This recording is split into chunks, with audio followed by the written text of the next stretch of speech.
Muhammad wa ala alihi wa sahbihi wa tabi'ina bi ihsanin ila yaumiddin, amma ba'd.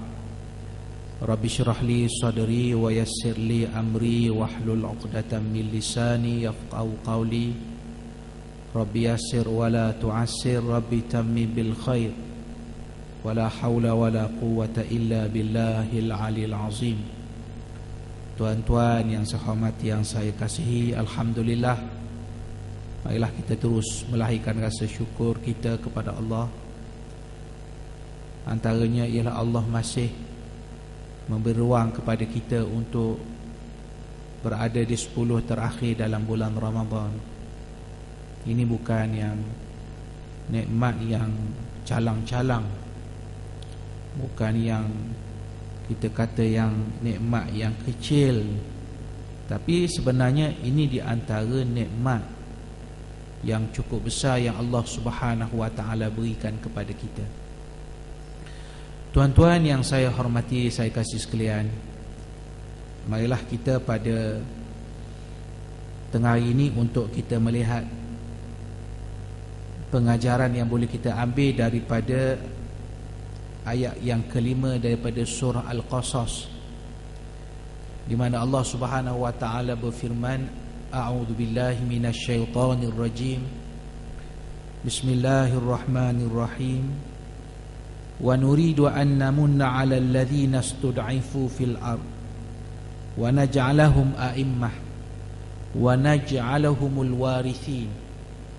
Maksudnya, dan kami ingin tumpahkan budi kepada orang-orang yang dahulunya disebut sebagai mustad'afin, orang-orang yang lemah, orang-orang yang tidak ada daya, tidak ada kekuatan di muka bumi ini.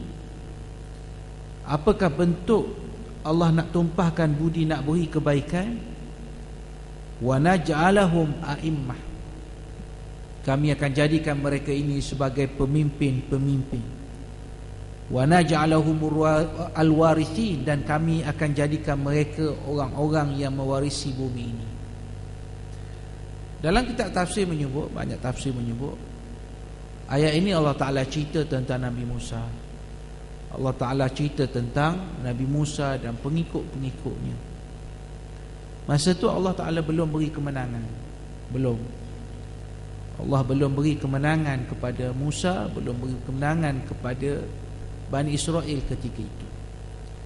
Tapi Allah Subhanahu wa taala suruh, kami akan berikan pada mereka satu nikmat, iaitu mereka jadi a'immah. A'immah ni ahli tafsir kata antaranya ialah muqaddimina fid dunya wad din, orang yang duduk di hadapan sari soal agama ataupun soal dunia, duduk depan belaka. Dunia dia pegang, akhirat pun dia buat, dia amal. Kedudukan ni muqaddimin, dia duduk depan. Ini orang yang disebut oleh Allah Subhanahu wa taala sebagai a'immah. Ini tafsirannya. Yang keduanya ialah qadatan yuqtada bihim fil khairi. Ini kata Ibnu Abbas. Mereka inilah qadah. Qadah ni apa? Qadah maksud dia pemimpin. Pemimpin macam mana? Bukan sebarang pemimpin. Tak, orang sebut semua, bukan semua pemimpin. Pemimpin yang boleh dijadikan contoh, yuqtada. Tak semua pemimpin boleh dijadikan contoh. Itu hakikatnya. Pemimpin tapi tak boleh dijadikan contoh. Tak ada benda yang boleh ambil daripada kepimpinannya. Tak boleh dicontoh. Yang sedih kadang-kadang dia tunjukkan contoh-contoh yang tak baik pula. Jadi sekarang kata Ibnu Abbas, orang ni qadatan, pemimpin yang boleh diambil tauladan fil khair, dalam benda-benda baik, dalam benda-benda baik. Sebab tu tuan-tuan, kalau kita lihat cabaran ni, kalau Allah Subhanahu wa taala nak beri nikmat kemenangan kepada Islam, kepada orang Islam, ni bukan mudah. Kita ambil contoh di Mesir yang berlaku dalam sebelum Ramadan. Kita tengok macam mana kepimpinan yang ada itu sudah dipilih oleh rakyat 5 kali pemilihan. Tempat kita ni pilihan raya, sana dia pemilihan presiden, pemilihan undang-undang 5 kali mengundi. Naknya kepada pemimpin yang Islam, yang amalkan Islam, Dr. Muhammad Mursi. Naknya masyarakat, naknya orang.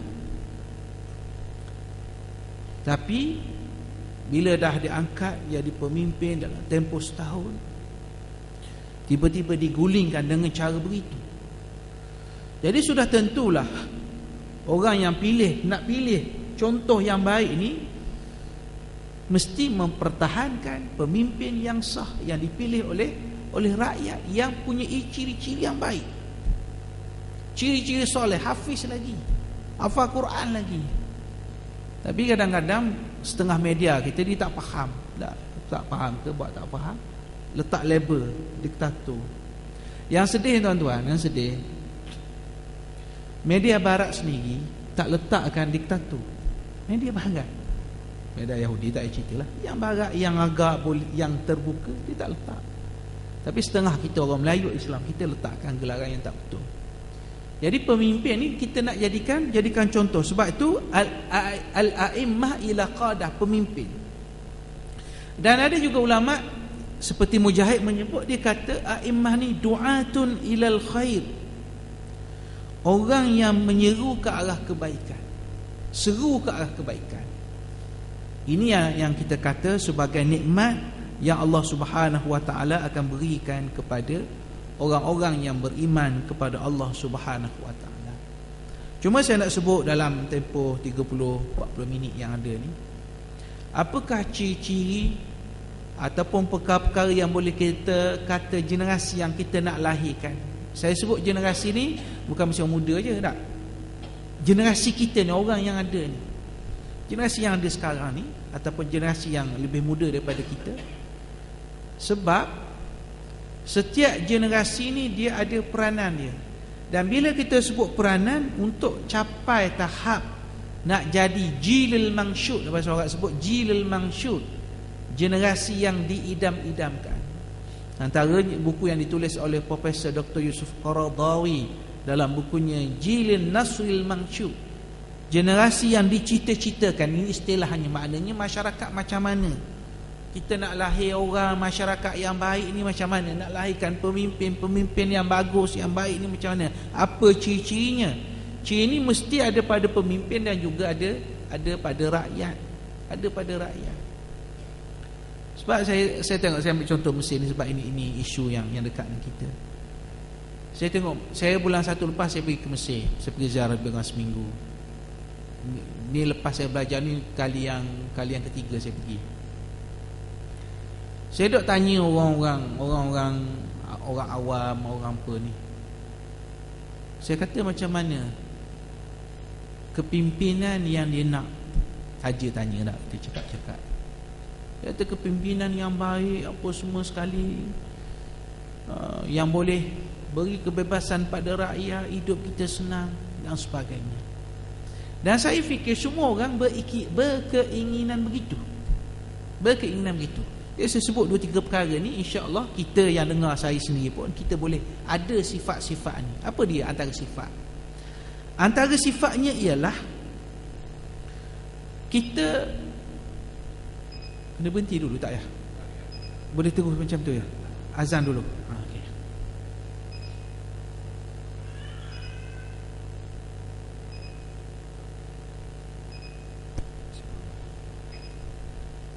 Allahu Akbar, Allahu Akbar,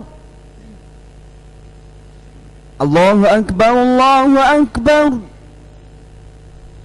Ashhadu an la ilaha illallah, Ashhadu an la ilaha illallah,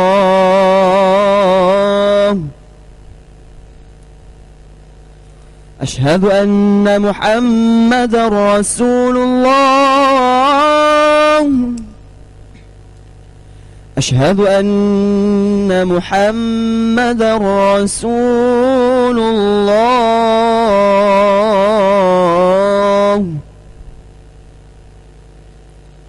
Hayya 'alas salah,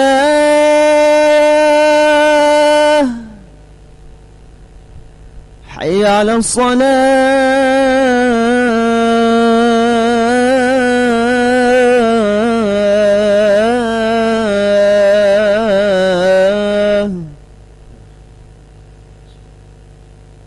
حي على الفلاح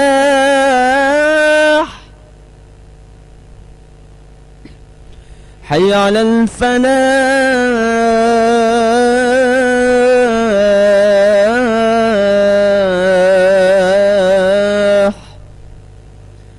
الله أكبر الله أكبر لا إله إلا الله.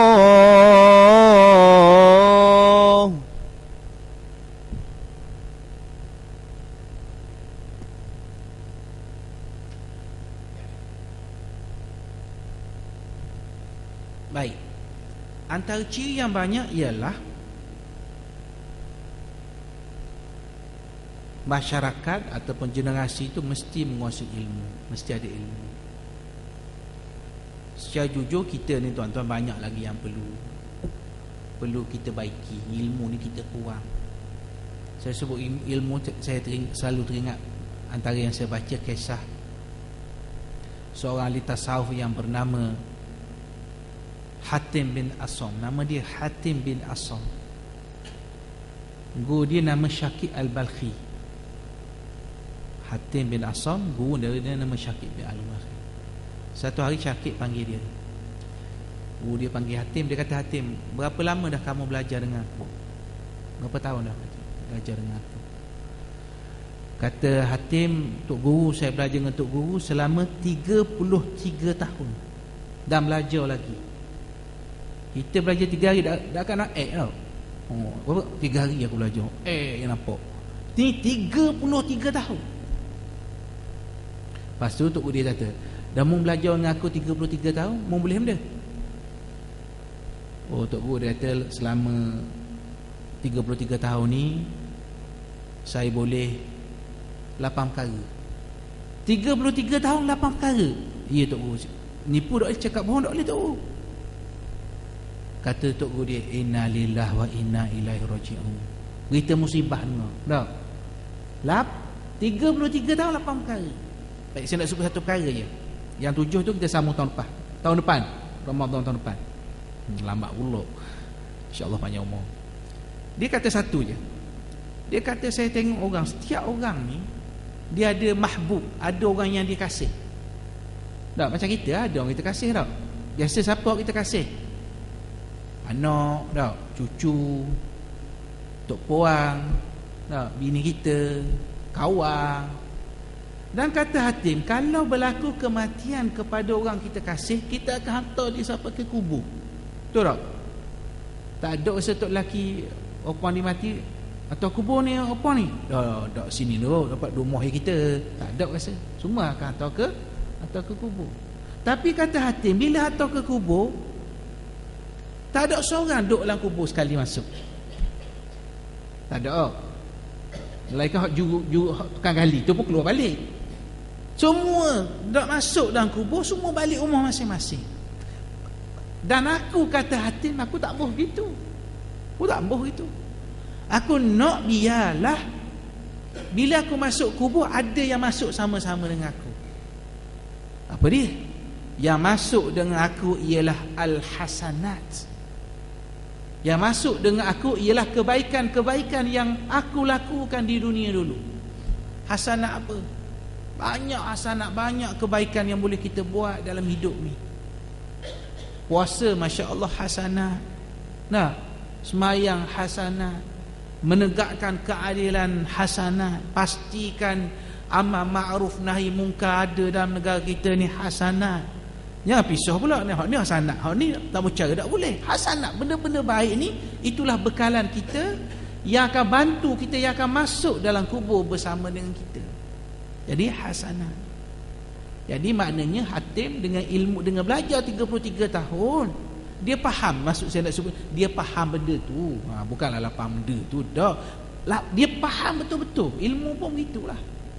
Kita kena faham dan boleh kita aplikasi, kita apply, kita amalkan dalam kehidupan kita. Kadang tak ada ilmu tuan-tuan, cakap jujur, cakap mudah. Kita kena tipu je. Kalau tak ada ilmu, nak tipu orang je. Dah kita duk ikut, cakap kita ikut. Sebab tak ada ilmu. Perkara-perkara tu kalau kita nak cakap mesti ada ilmu. Sebab tu kita sekarang tuan-tuan dalam negara kita macam ada orang kata sedikit cabaran lah, wallahu alam, saya pun tak tahu. Maknanya antara orang Melayu dengan orang bukan Islam macam mana hubungan.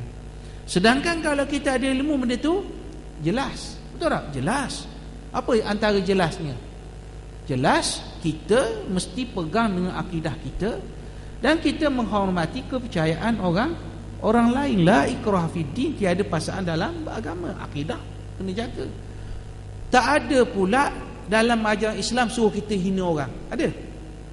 Ada Nabi dakwah selama 23 tahun Nabi hina Tuhan-Tuhan orang musyrikin? Tak pernah, walaupun sekali tuan-tuan. Padahal dia Nabi. Kerana hina dia sedap lagi, dia Nabi. Dia tak pernah hina. Sebab konsepnya kita menyeru agama kita, lakum dinukum waliyadin. Saya tengok dalam satu buku sangat luar biasa, saya pun terkejut tuan-tuan. Terkejut fakta sejarah. Satu hari orang Nasrani datang daripada Yaman, datang ke Madinah.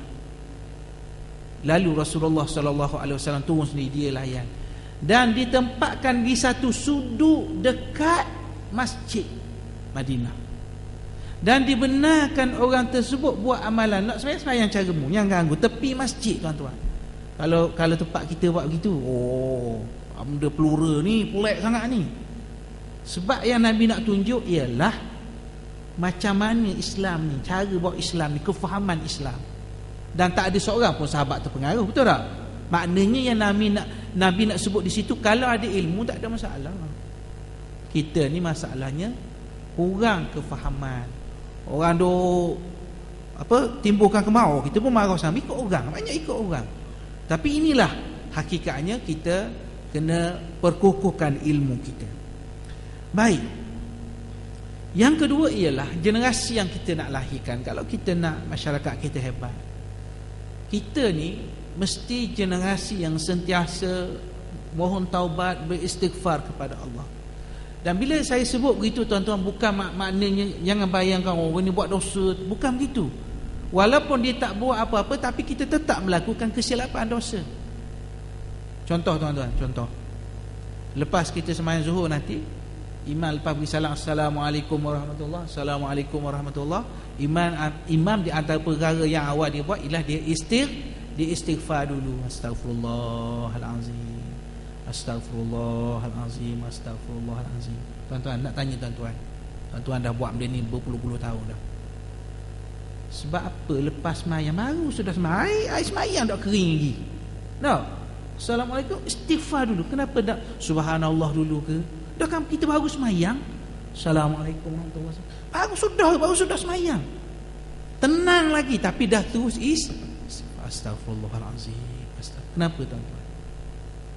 Kata para ulama kita, itu nak menggambarkan bahawa kita kena sentiasa sejurus selepas semayang, kerana mungkin waktu kita solat tadi, waktu kita semayang tadi, kita pun lupa. Ialah 4 rakaat, 5 minit, 4 minit, lama juga dah. Muka kita orang awam ni, mari macam-macam lah. Zakat fitrah tak bayar lagi, dah bayar macam-macam, begini jeng nganu lagi sehari 2, kak-kak aku lupa balik. Dan nak marah warna dia, memang kapung dia juga tu dia balik tu. Jadi bila kita fikir macam-macam di luar konteks tumpuan ibadah kepada Allah, kita silap Allah. Maka kita beristighfar, kita mohon ampun kepada Allah Subhanahu wa taala. Dan saya fikir, dan semua kita tahu, bulan Ramadan antara bulan yang cukup baik untuk kita memohon keampunan kepada Allah Subhanahu wa taala. Dan dalam satu hadis mafhum hadis, Nabi kata, kalaulah kamu dalam bulan Ramadan kamu tak diampunkan dosa, famata, bila lagi kamu nak diampunkan oleh Allah? Kalau jumpa bulan Ramadan kita belum diampunkan oleh Allah, perangai kita sama, cara bercakap kita sama, etikad kita sama, maka Rasulullah kata, famata, bila lagi? Bila lagi kamu nak mohon ampun pada Allah? Kamu nak diampunkan segala kesalahan yang Allah Subhanahu wa taala berikan kepada kamu. Baik, itu kita bercakap soal istighfar. Baik, yang ketiga ialah generasi yang kita nak lahirkan, masyarakat yang kita nak lahirkan ialah masyarakat yang merendah diri, tawaduk. Tawaduk ni bukanlah maksud jalan tunduk itu dah. Itu yang pernah dibuat oleh Sayyidina Umar. Dia tengok ada seorang lelaki, anak muda, dia jalan begini, tunduk ke bumi. Sayyidina Umar ambil tukar dia akak gitu. Sayyidina Umar kata, tawaduk bukan duduk cara begini, bukan cara ni. Tapi merendah diri, nanti kata kita merendah diri dalam konteks kita tawaduk, kita tak sombong, kita tak takabur. Ini generasi hebat yang dipaparkan oleh Al-Quran. Dalam Quran ada surah An-Nas yang kita biasa baca. Apa dia?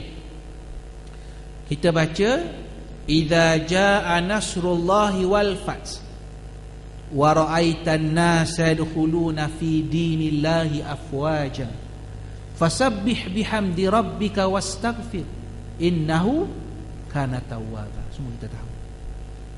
Baik, ringkas ni, surah ni diturunkan waktu sebelum Allah beri kemenangan kepada umat Islam di Madinah untuk buka kota Mekah. Belum lagi. Tapi ayat ni turun dulu, ayat motivasi, ayat semangat. Apa maksudnya? Bila datang pertolongan Allah dan pembukaan kota Mekah, kamu akan lihat manusia berduyun-duyun, berbondong-bondong masuk dalam Islam. Baik. Bila dalam keadaan itu, orang dah kamu kuat, kamu hebat, orang masuk Islam. Pakak masuk Islam maka Islam ada kuasa ni. Nah, Islam ada kuasa. Dan memang pun tuan-tuan,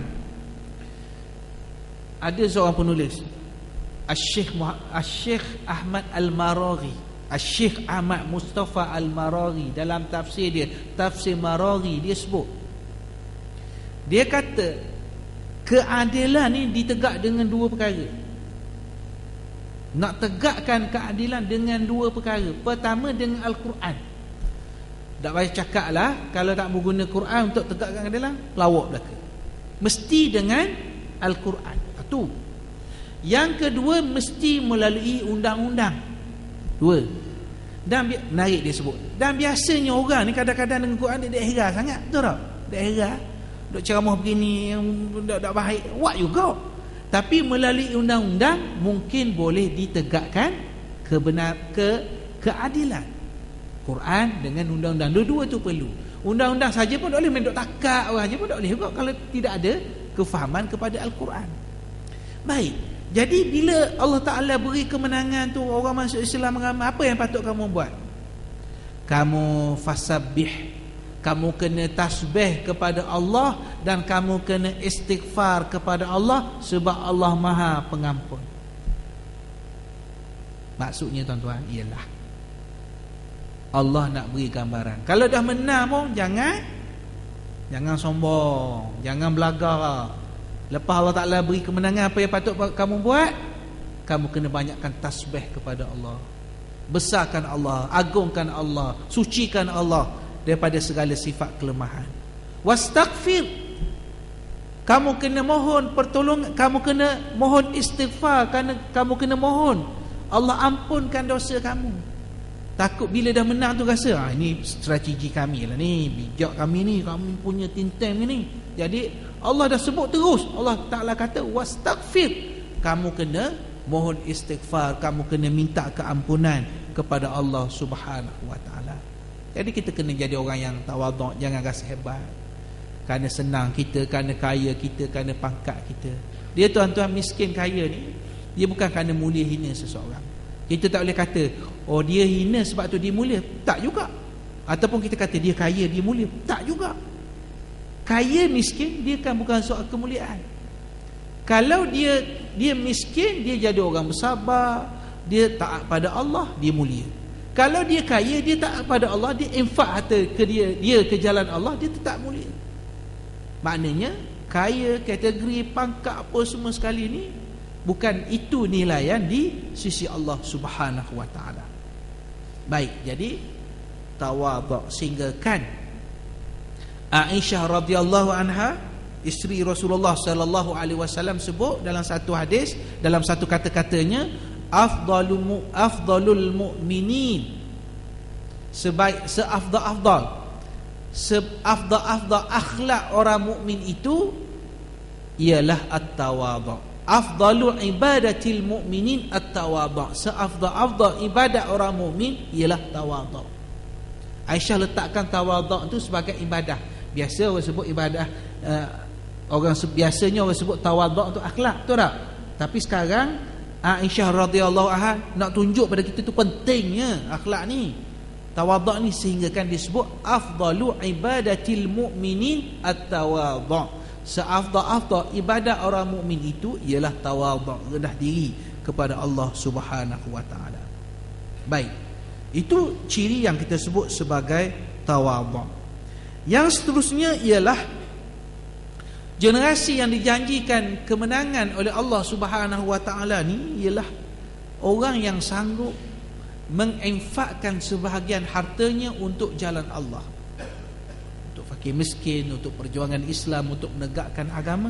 Dia mesti jadi orang yang berani menyumbang, bukan takut memberi, berani menyumbang. Dan faktanya ialah orang menyumbang, Allah Ta'ala akan balas balik. Di akhirat tak payah ceritalah, di dunia Allah balas balik. Saya tuan-tuan, dulu saya kerja di pusat pengutangan zakat, wilayah persekutuan, lebih kurang 11 tahun dulu, masa muda-muda dulu lah. Sekarang dah berhenti dah. Dalam pengalaman kerja, saya dah jumpa orang macam-macam. Orang bagi ratus ribu, juta, saya dah jumpa orang macam-macam. Tapi satu benda yang sama tuan-tuan ialah, ni saya nak beritahu tuan-tuan, bila mereka infak, bila mereka belanja, Allah Ta'ala gandakan. Itu fakta.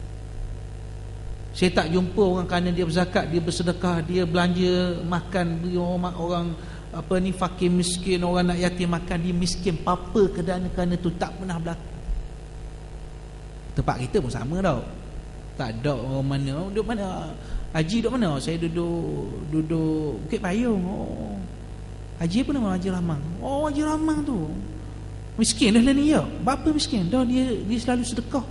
Kita tak pernah dengar gitu, betul tak? Yang pasti insya-Allah orang yang infak, Allah Ta'ala akan tambahkan hartanya. Yang sedihnya kadang-kadang benda ni ajaran agama kita, tapi orang lain ambil. Oh, Cina ambil tuan-tuan. Oh, Cina ambil. Orang bukan Islam, bukan kita marah bangsa, bukan. Maksud saya, maknanya ajaran tu dia ambil. Dia tahu bila dia belanja dia, tapi dia taklah gunalah istilah berkat macam kita, dia tak guna. Tapi dia percaya, lagi dia banyak menyumbang, lagi Allah Ta'ala akan beri pulangan yang lebih baik kepada dia. Jadi ini mesti kita letakkan dalam pemikiran kita. Dia sesuatu ni, kita bermula dengan latihan, benda yang biasa kita buat. Saya tak tahu di Masjid Putih ni, tapi kalau masjid kampung-kampung kita selalu ada petong tau. Dulu zaman saya orang kampung Gelugur, apa ni, minyak bekrim tu, dia punya botol tu tebuk letak dalam tu. Tapi ada orang kita tak, setiap sembahyang Jumaat tak letak pun, walaupun RM1, walaupun RM20. Sebab apa? Sebab tak dilatih. Dia rasa tak apa. Memang tak apa, memang sunat.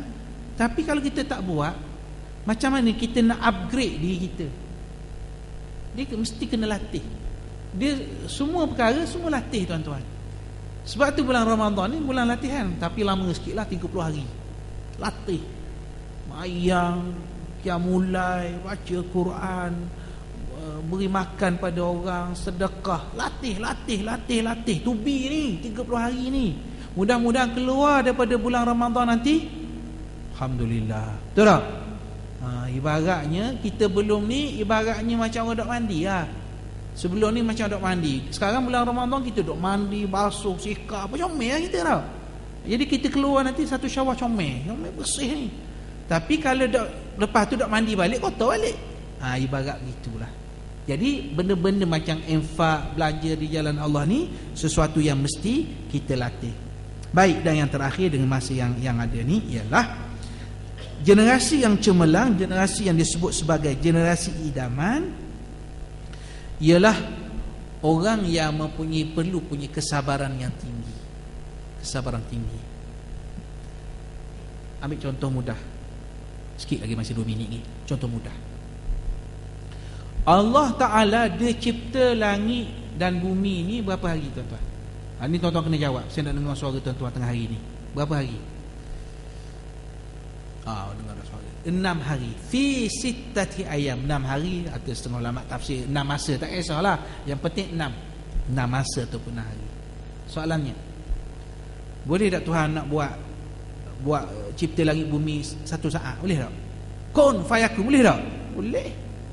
Tapi sebab apa sampai 6 hari? Para ulama kita, ahli-ahli tafsir kita ulah, dia kata itulah nak menunjukkan, Allah nak menunjukkan pada kita kesabaran dalam melakukan sesuatu perkara. Jangan nampak sabar-sabar orang buat uduh kita sabar, bukan tu aja.